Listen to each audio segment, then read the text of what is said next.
Naam, assalamu alaikum wa rahmatullahi wa barakatuhu. Insha Allah, kama mnavyoona mmea huu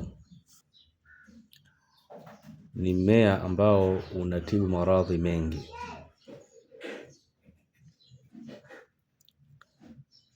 Ni mmea ambao unatibu maradhi mengi. Una majina mengi, lakini jina maarufu unaitwa pumbuza nyau. Unaitwa pumbuza nyau. Kama tunavyoona hapa katika picha yangu hii, katika hii klipu, asili yake una miba na miba yake ni mikali sana. Mimi nitatoa faida moja ama faida mbili kwenye mmea huu, na nimeushaufanyia kazi na umeleta majibu.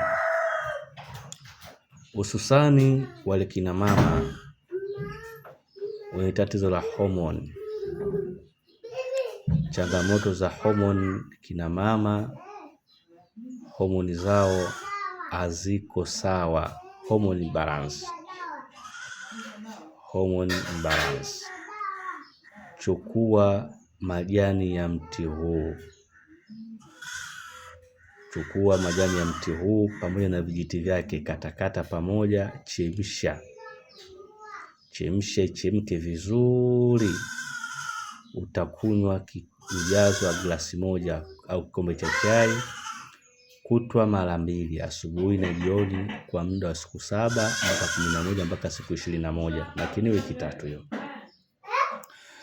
Wewe mama una changamoto ya uzazi, vile chukua haya majani na vijiti vyake, chemsha, kunywa. Sababu moja ya faida dawa hii inapevuka mayai ya uzazi.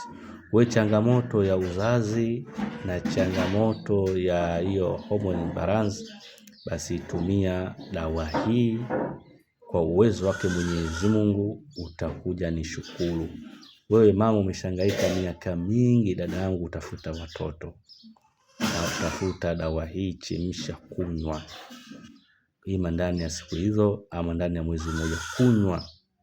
Kwa uwezo wake Mwenyezi Mungu utakuja ni shukuru. Na kama masuala ya uzazi, wewe kunywa tu ndani ya mwezi mmoja huo, basi mwezi wa pili, naamini kwa uwezo wake Allah subhanahu wa ta'ala utopata hedhi na siku zako zitafunga na tayari umeshakuwa mjamzito. Wala usiogope, tumia hii kwa uwezo wake Allah subhanahu wa ta'ala, utapata majibu yaliokuwa mazuri insha Allah. Na maalimu wenu Abu Hafsa, na watakia siku njema. Je, unasumbuliwa na majini? Una changamoto ya maradhi ya sukari? Una changamoto ya kisukari? Una changamoto ya homa ya ini au kansa au HIV? Je, wataka kinga wachawi wasikusumbue, nyumba yako isingiliwe na wachawi na kadhalika?